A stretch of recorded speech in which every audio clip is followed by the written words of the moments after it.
Hello. Hey, Danica, how are you? I'm good, Neal. How are you? Oh, not bad. Not too bad. Good. Are you super busy with interviews today? No. I think you're the only one, actually. Oh, nice. I think, yeah. Sweet. Well, you got the best one. Just kidding. That's good to hear. How's your day going? Pretty good. Starting slow. We're trying not to move around a lot. There's a lot of smoke in the air here, so. Are you in California? Staying in. Yeah, in LA. Yeah. Oh man. Yeah, it's rough. Definitely try to stay indoors because it's rough out there. Yeah, it is. We're getting it in Idaho too, and since we're in a valley, all the surrounding fires are coming and kind of settling in here, but nowhere near, I'm sure, what you guys have going on. But it's you're still close. Idaho's close though. All that Oregon stuff. Yeah, and Washington, and it's just all over the place. It's crazy this year. Crazy. Hopefully we'll get some rain soon, and it'll clear out. I hope so for both of us. Yeah, for sure. So yeah, let's dig in. You have Dealing with Demons, the first of the two, coming out next month. First concept album, third of yours with Devildriver, correct? Yes. So what made you guys decide to do a concept album? As most of the ideas that came from Des was kind of just, ever since I've been in the band, he's kind of checking off this list of things that he wants to do in life. And one of them is kind of hitting 2 in 1 on this one. He always wanted to do a double record, as have I, as have most musicians. But then he also wanted to do a concept record. So here we are, Yeah. I think it's cool, and it seems like a lot of bands are doing it anymore, at least with a concept. And I think I don't know if it's easier or more difficult, but it seems like it would tie together, possibly easier because you kind of know what direction you're going. Sure. Yeah. I mean, it does make it a little easier in that, man, I can't think of anything. Well, maybe it should just be in line with all the rest of the songs that we're writing, And not to say that every song sounds the same. We actually tried very hard not to make it so. But, thematically, it's got a vein right into it, both lyrically and musically. Yeah, and I think you guys did a good job of that. I've listened to the album, probably 20 times at this point.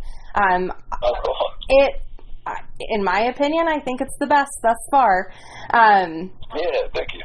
And there is, I don't know if you can talk about the kind of, I don't know if it's a surprise or not, but with Wishing, is that something you can talk about? Yeah, I think so. Okay, cool. So yeah, Des does some clean vocals, and that's the first, yeah. So is that something else that was on his, check off list of wanting to do some cleans as well with Devildriver? Maybe so, yeah. I mean, I think it's the older we all get, the more coming into our own, deciding, these are our roles in Devildriver and everything. What are we going to do to make it, push the envelope, but also keeping our signature sound to it? We've really all come into this place where we're just trying to serve the songs, I don't feel like I need to sweep all over a song to prove I'm good at guitar to anybody anymore. So I don't, for the most part. Of course, I like wanking off on a guitar. Who doesn't? That's a lead guitar player. But it's not about that for me. It's about serving the song. And I think in the instance of Wishing, the same could be said for what Des did. He heard the demos and just took it where it needed to go, not necessarily where he would have always done something like that. He did something a little different because it was needing of that, Right. Yeah, and there's two things I wanna touch on with what you said there. First, you do a lot of the writing where previous guitarist Jeff didn't. So that, I think, definitely brings a different flavor into the music. First of all, let's jump on that. Is that something that you were coming in hoping you were going to be able to do, or Des was just like, hey, I trust you. Let's see what happens here. Yeah, it was actually both of those things.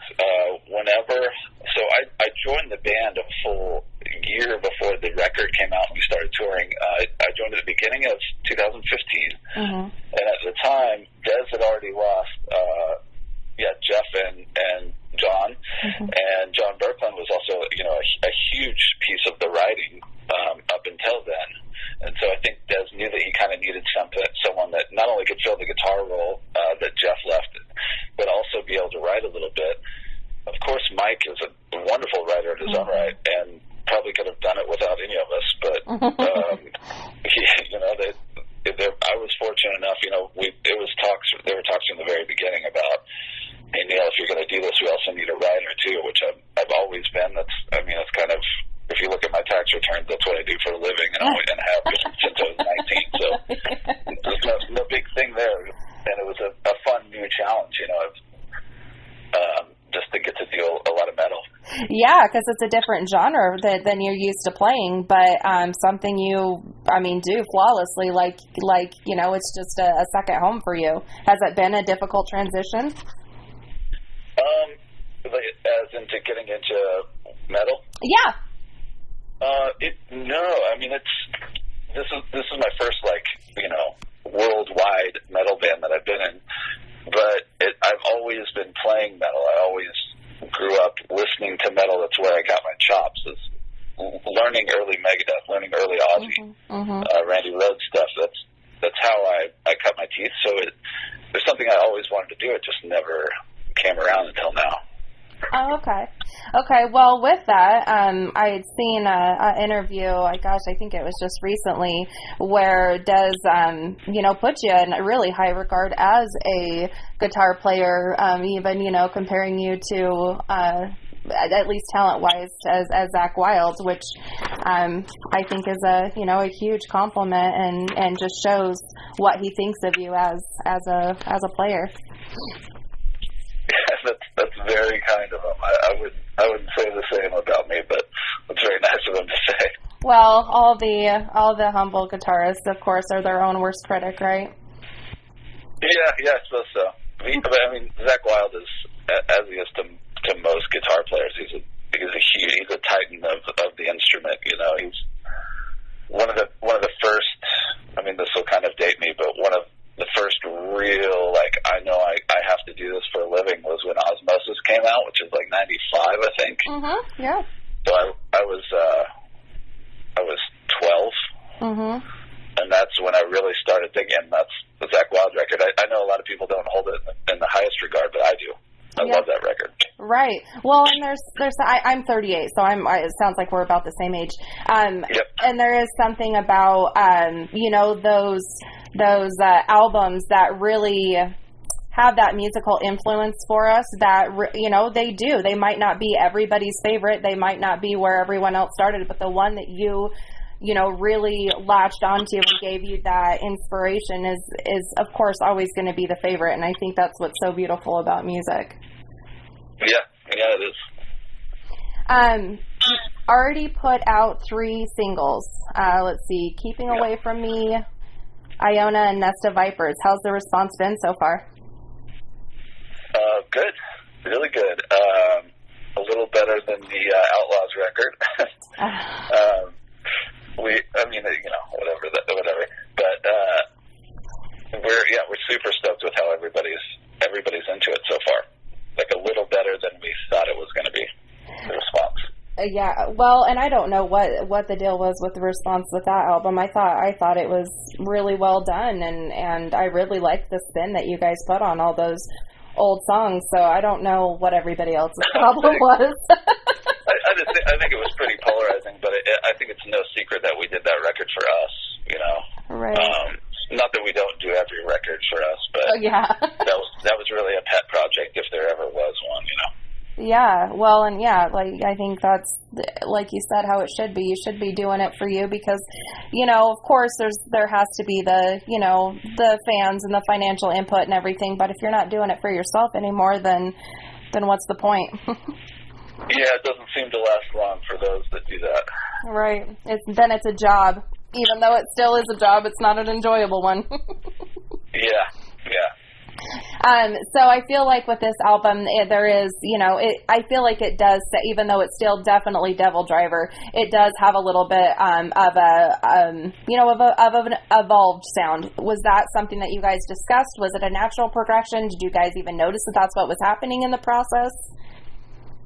I think it's just kind of a part of us, and for many musicians, it's just we always want to do something better, do something that feels right at the time, which is, in some cases, completely opposite of what you were feeling 5 years ago, whatever. But I think a lot of it had to do with our producer, Steve Evans, who also did the Outlaws to the End record.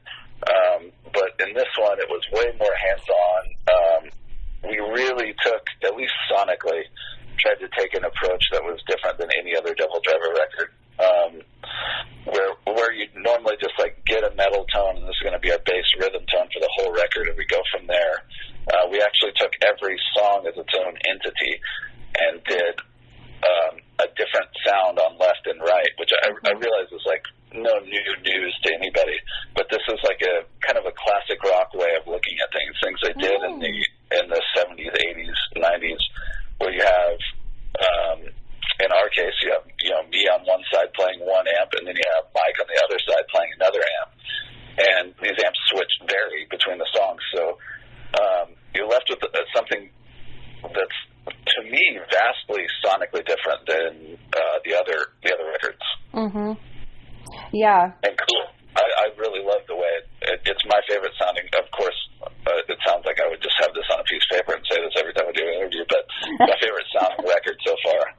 Well, I'm glad to be able to say that. Yeah, no, and I agree with it. I definitely, on the outside, without having that on the piece of my paper. I said that weird, but you know what I mean. I definitely agree. And what's cool about it, even though there are, unique sounds to each song, it still flows really well. So it's not choppy, it's very natural. Yeah.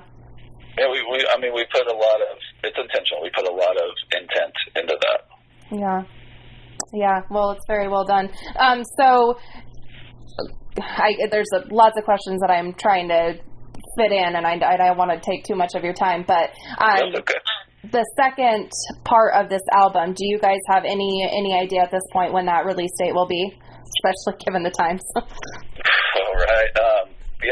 COVID kind of threw it all against the wall, and we'll see where anything lands at this point.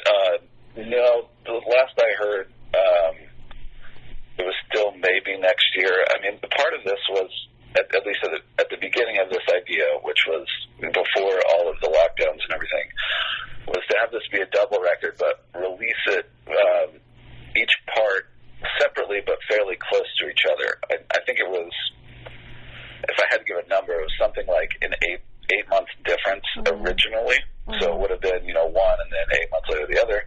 And the idea was to keep touring through the whole thing, supporting it. Obviously, that's not happening now. I don't know that we're even in talks with management and the label about that at this point. I think it's more just we're getting this out. We'll see where it goes, and then just finding tours whenever we can next year. Right. Right.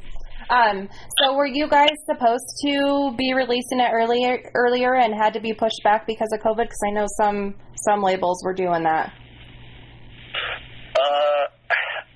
I want to say no. Okay. I think that the October release was there at the very beginning of the year, early last year. I think that part of the plan was at least already in motion. I think. Okay. Well, that's good. This year is obviously tough for everybody, especially musicians.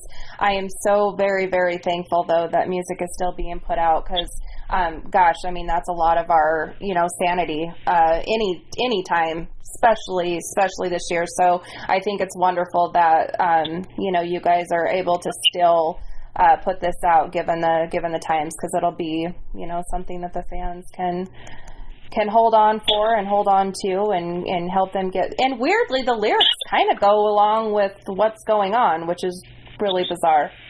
Yeah, right. They were all written well before this.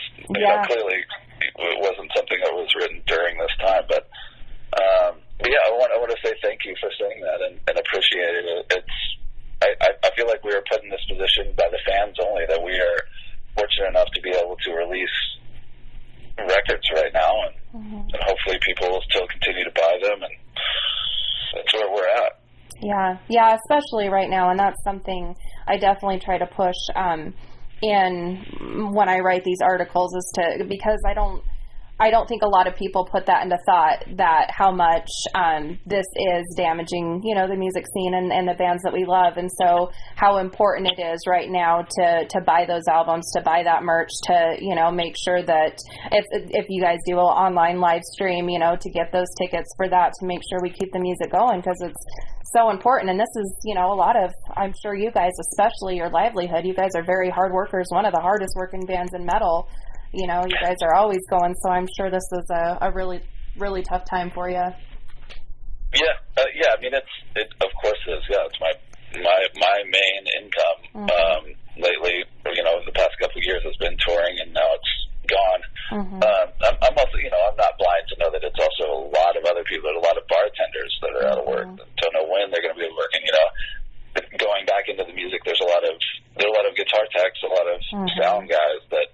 They got nothing. They're just sitting at home, just like me. But they can't just go online and play guitar for 5 minutes and ask for tips like I could. Right.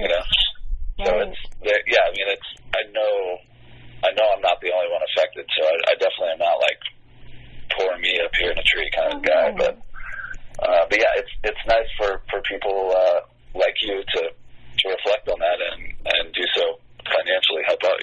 So those extra bundles and extra T-shirts and stuff really does help at this point. Okay, that's what that was going to be. I usually ask that kind of toward the end, and I might still put it at the end of the article. But what is the best way people can support you guys right now, outside of buying the bundles and buying merch? Is there any other ways that people can show their support, not only to you guys but to all their favorite bands? Yeah, I mean, you said it. That's pretty much it. All these extra bundles you're seeing with the T-shirt, the vinyls, the what have you. If it seems like $10 too expensive, I would keep in mind that we haven't toured in a year. Right. It's that way for a reason. We're not trying to gouge it. We're just trying to keep afloat so we can go back on tour as soon as we can. The extra T-shirts, the extra numbers, the extra streams really help. If this record does well, then that will facilitate a lot of touring, which you'll get to see more of us, when we can. So it's all connected, and I feel like we're just at the level where we're fortunate enough, again, only put there by the fans, but that we can so far can handle this and wait this out and kind of do this. We're going to try to do some live streams. Look out for that. Okay, that's another question I was going to ask. Do you have any dates on that yet? We don't. There's been talks. At this point we're going to try to do 2 before the year is done. We haven't done any, but it's just figuring it out. I mean, it's Des and I both have really bad asthma.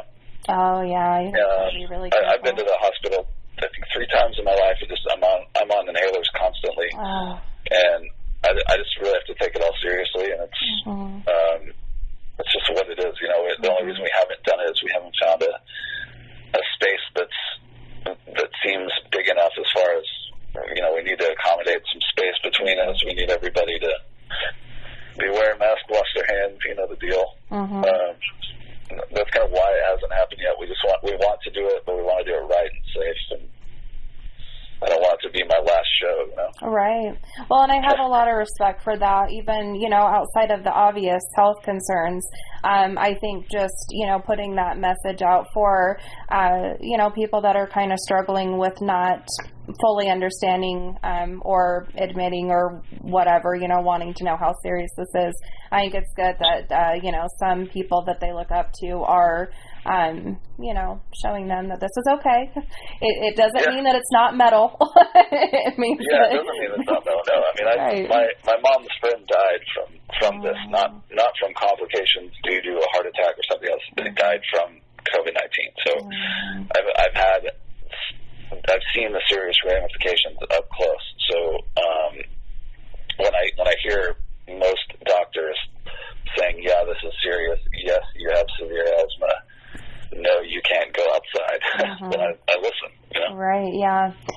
I lost a family member too, so it's kind of frustrating when you hear other people, not take it as serious, and it doesn't help that you have smoke surrounding you too, so you have to be like double careful with everything. Yeah. I mean, I stopped doing my daily sit-ups and push-ups and everything just because my lungs kind of hurt around here. It's kind of crazy. But yeah. I'm sorry for your loss, by the way. Oh, well, I'm sorry for yours too. I hate to hear that. It's a part of life. It is. It's never easy, but it's something that you just kind of, start growing to accept, and you cherish all the good memories, and we're all going to be there at some point, so got to try to stay positive throughout it. What did you just say that I was going to ask a question on? Let's see. So during all of this, how are you keeping yourself sane? How are you keeping yourself busy? I mean, I'm sure it helps that an album's coming out. You guys are probably really busy with that. But, what other things have you been trying to do to keep yourself sane throughout this year? I haven't. I feel like I haven't done a lot looking back, to tell you the truth. I've been reading a lot. I've always been kind of an avid reader, so I've just kind of upped that game, I suppose. I've been writing a lot. I think I'm somewhere around 13 new, completed songs for whenever we decide we're going to release something else. Wow. After the second part, So writing music, reading. I'm really trying to just enjoy the downtime I have with my wife here. I think the hardest part about it all was telling myself that I can take a break. My normal schedule would be, I'll write when I'm home, and then I go on tour, and then I take a couple days off after the tour, and then I just write till the next tour. And that's kind of was my life. And I loved that life. I missed that life. But when trying to kind of turn it into whatever it is now, I wrote for a good month and a half at the beginning of all this, starting in March, and then afterwards I felt a little burnt out because I went full force into writing, and then I took a couple days off, and I started feeling guilty and feeling mad at myself, what the fuck are you doing, dude? You're just sitting here watching TV for the third day in a row. And I really had to have a conversation with myself and realize it's okay for me to take a little break and reassess, and then start whenever I feel the writing coming again. I mean, my job isn't there. It's not going to come back from me just sitting here banging my head about it. It will come when it comes. And the hardest part is just being able to be wait, it's okay. I'm just going to sit here. If I feel like writing tomorrow, then I'll write then. Besides that, I'll watch TV, play video games, and hang out with my wife. Good. Yeah, I'm sure that's a tough adjustment, and probably panic for the first little bit until you were able to find that adjustment. I'm an avid reader too. What do you usually like to read? I guess I'm all over the place, but I'm mainly sci-fis, dramas, a little horror there. I'm reading that Carry On Comfort right now by Adam Neville. It's the only reason I found out about it is Stephen King was tweeting about it, continually tweeting about it, how it's so good. Yeah, his whole family read it. It's pretty good. Okay. It's Stephen King, I guess I would say. Right. Do you have a favorite Stephen King book? Well, funny enough, probably The Stand. Oh my gosh, I just read that for the first time last year. I finished it in December, and I thought, this is a terrible book to be reading right now. That's the best time, maybe. So good though. But that or The Shining. I mean, I love the Dark Tower series as well. I haven't read those yet, but did you read Dr. Sleep, the sequel? Yeah. Oh, I loved that one. Oh my gosh, it's so great. Did you see the movie? I did, and they did a really good job. I thought so as well. A lot, that was another polarizing kind of thing, but I loved it. I did too. I thought they did a really good job of mixing, because The Shining, the book is different than the movie. Of course. Of course, and I loved the movie growing up, and then I read the book, and I was like, oh, now I get it. Now I get why people really don't like the movie who love the book. But I feel like Dr. Sleep did a really good job of mixing the movie that a lot of people love that had never read the book, but also had the book elements to where it just kind of all the book, the Shining book lovers are gonna love Dr. Sleep because he does kind of mix in those elements of the book as well as the old movie. I don't know. I thought it was really well done. Yeah, I same exactly here. Yeah. Yeah, and that's hard for me to say because usually I really struggle with film adaptations. You're one of those person that pushes up your glasses and says that the book was better than the movie. And I hate being that person. Every single time I go into one of those movies, I think, okay, it's going to be different. Prepare yourself. It's going to be different. And then I huff and puff the whole time.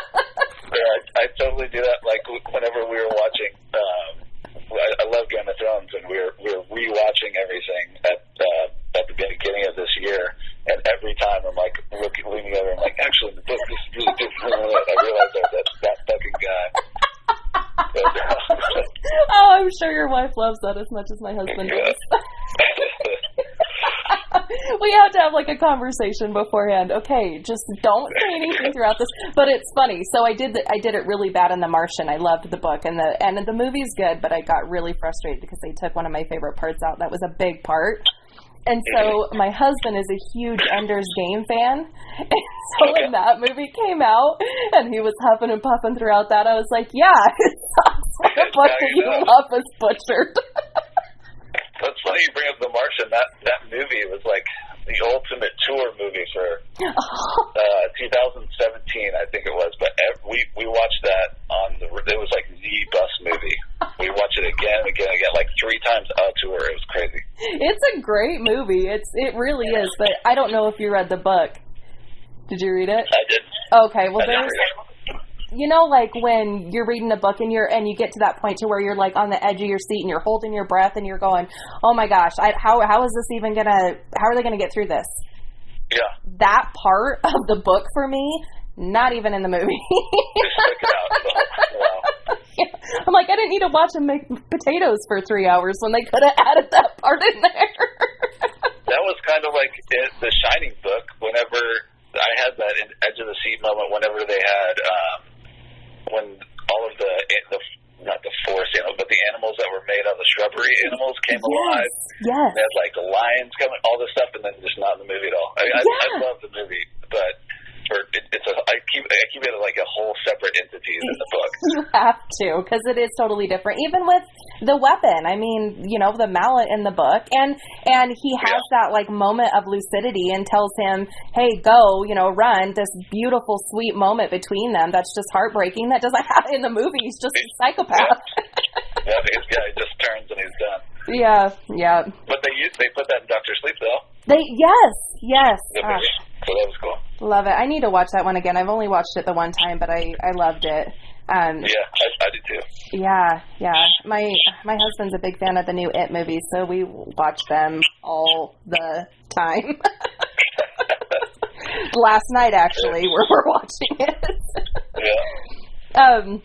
Okay, I totally want to. Anytime I hear books, I get really excited, so I totally. That's the same. I derail interviews constantly with the books or gear are the two derailments.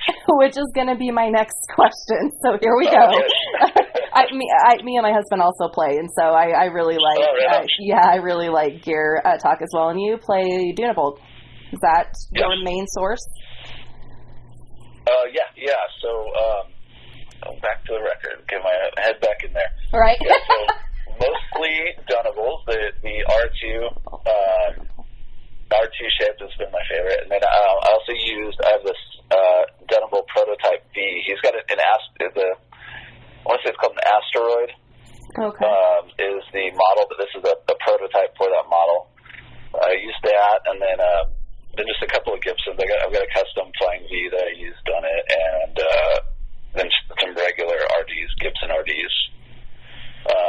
And then the kind of the new guys to join the fray we did, I think maybe a third of the record is on baritone. Mm-hmm. And I've got this custom, it's made from this company called Warmouth that makes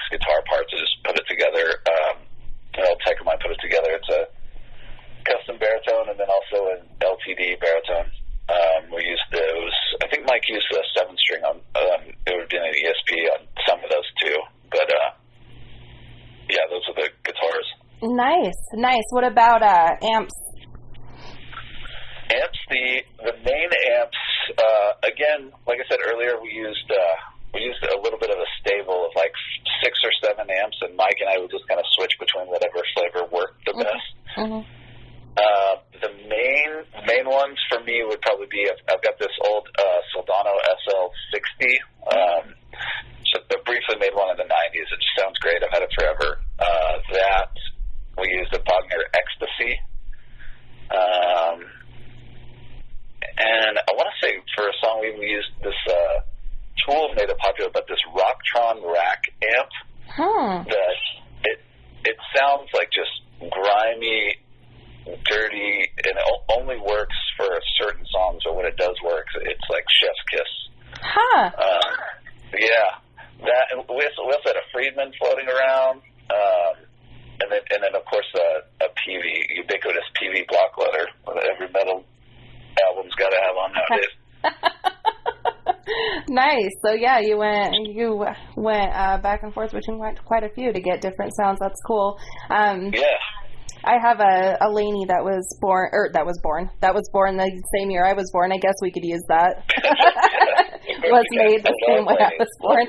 Yeah, they're great. They're great for any type of sound. I like a lot of stoner rock type of sounds, but it's good for pretty much anything. Cool. That's funny. The names of the guitars are funny. It doesn't surprise me that you're a sci-fi fan because it totally sounds like Star Wars type names. Are you a Star Wars fan? I am. Yeah, I'm more of a Star Trek fan, but I love Star Wars too. Okay, so I really like physics, and I know that Star Trek has a lot of physics in it. Where would be a good place for a newbie to start with Star Trek?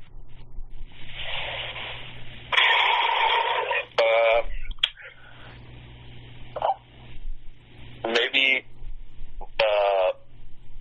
Voyager, Star Trek Voyager. Voyager, okay. I mean, TNG kind of can't go wrong, but everybody knows that one. That's the Picard, Data, the Forge thing. But maybe if you want to get into the scientific aspects, it's probably Voyager, just because the Captain Janeway is a scientist. That's what she was into before she became captain. So it's kind of a little more prominent in that one. Okay. But also the newest one, Discovery, also has a bit. I mean, it's layman terms because it's got to make sense for the random dude on the couch eating chips. Right. Yeah, I'd say Voyager or Discovery. Okay, cool. Yeah, I keep thinking, gosh, I need to get into that because I, for whatever reason, just always, was into Star Wars and didn't give Star Trek. I don't, not for any particular reason. There was a million of them and it was overwhelming, I guess. I don't know. But, But when I learned more about the philosophy and physics behind Star Trek, the more I was, interested in it and just kept thinking, I need to jump into that. Yeah, I mean, I get it. It can be intimidating for sure. Yeah. Same with Doctor Who. I'm like, oh my gosh, there's so many. No, that's a whole other one. I haven't even touched Doctor Who, and everybody is like, what in the face when I say it, but I'm being such a sci-fi fan that I've watched an episode of Doctor Who. And it seems like it's just so daunting looking at it. Right. Yeah, it's like, okay, well, that's a lot of time to put into something that I don't know if I have the time to put into. And it's like you want to do it justice because, there's such a huge fan base. And you're like, I really need to dig into this, but do I have time to dig into this? Yeah, and I mean, I could love it. It could become my new favorite thing, so I really want to approach it that way with reverence, I guess. And it seems so crazy. Well, I'll start Star Trek and you start Doctor Who. Deal, yeah. We'll meet up for an interview on the next record and see what we've got. Find our new huge fandoms. Yeah. Oh, goodness. Sci-fi. What's your favorite sci-fi book? Do you have a favorite?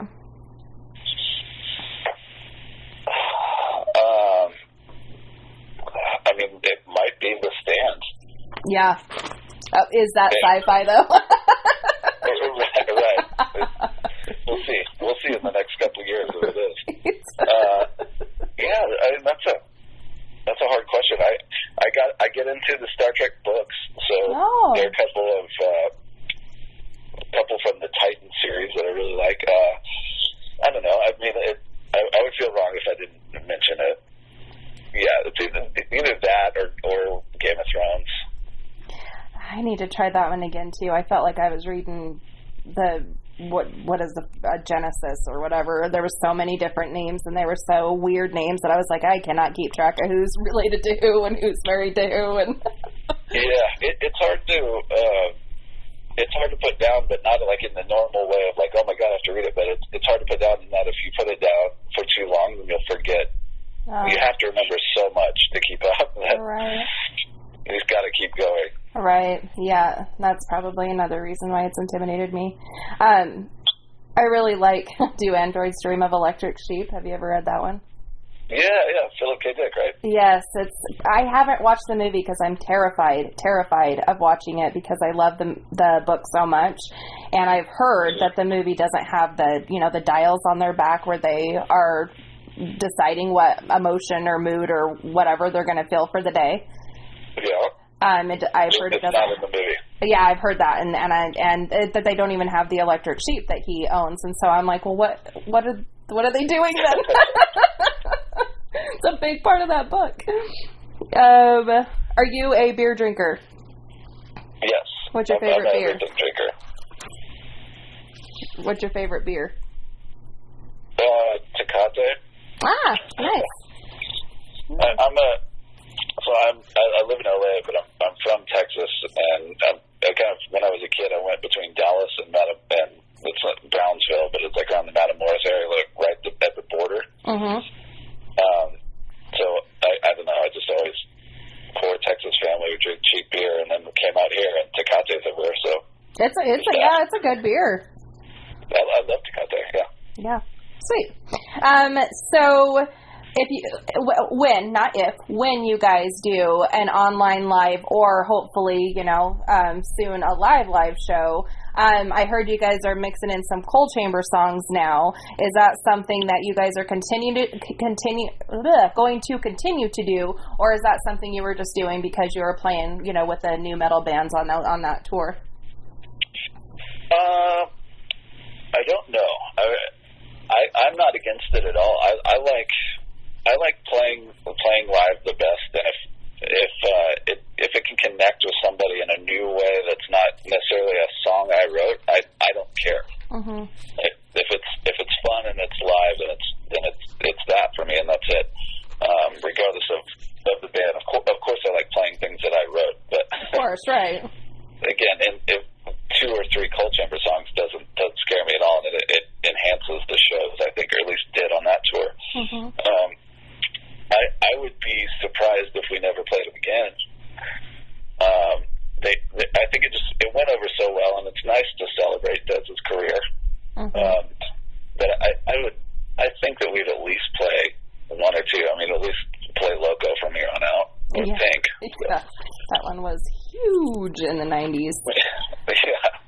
It was crazy seeing kids and parents alike, and I'm sure grandparents jumping to that on that tour.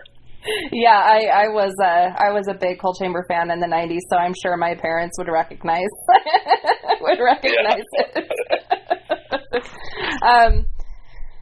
So I don't want to keep you. I'll ask you one last question. I asked, people that are friends that knew I was going to be interviewing you, some questions they might be interested in hearing from you, and the main one was, what is it like working with Dez? Everybody wants to know about Dez. It's so funny. That's like I think there's probably a Mike and I both get asked that. That's like the number one question on tour. Where's Dez, man? Where's Dez? What's he doing with them back in '92? Are you so sick of answering it? We just try to say, no, he's in his own bus. He's in some other bus. He's at a hotel. There's no other bus. He's just in our bus. We've never even actually met him. We just send him music and he puts lyrics to it. Working with him is just as you would imagine. He's a super passionate, great guy. I'm really lucky to also be his friend as well as work for him with him.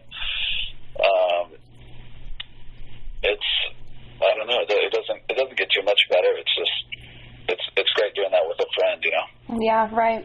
Yeah, and it seems like you guys have a really good dynamic. You know, I know there's been some ins and outs of musicians throughout the years with Devildriver, but I feel like you guys have a really solid, you know, group of guys right now that are just like creating this incredible new evolution of Devildriver. I think you complement them so well. I really dig the new. Yeah, you can just tell the difference that you know, with your writing that comes into it, and I just think it's I'm really excited for everybody else to hear it, because I think it's a great album. I think it's one of the best, and I think you're going to get a great response as soon as, you know, it is fully released. Well, thank you so much for those kind words. Yeah, I can't wait to get it out either. Yeah, it'll be awesome. I'm just going to be flat out frank and with this question. Where do you get the most royalties from? From the website, from Bandcamp, from, you know, what I know Napalm probably takes a cut if they get it through there, but where do you guys get the biggest cut? I mean, that's a great question. Merch, for the most part, is a big cut for us. And then just streaming, specifically like Apple and Amazon are not bad about their. I mean, it's all ridiculous how much money we get with point cents on the dollar, but Amazon and Apple are two of the better ones for streaming and us getting a cut. Okay. Yeah, that's. I don't know. I mean, it's hard to think because there's not a lot coming in right now. Right. I don't see checks that I could tell you right here. It's a little dismal, but yeah, I mean, merch is a huge one. And again, I mean, it's just, I know it's not direct money, but in streams of any kind and record sales, although going to the label, going through all the avenues of you to pay, it still helps in the long run, you know. Right. If the record does well, the tours will be bigger. And that's what we all want, me included. So. Okay. And any words of wisdom for 2020? I would be the last to ask about that. Whatever. You're an avid book reader.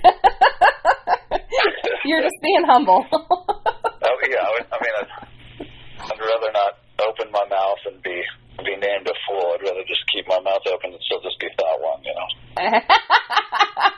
Fair enough. I think you've already given me some unbeknownst nuggets of wisdom in throughout this interview. So, joke's on you, buddy.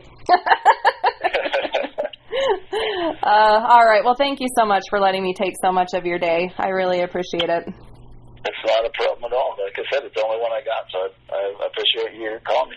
Yeah. Have a wonderful rest of your day. You too. All right. Bye.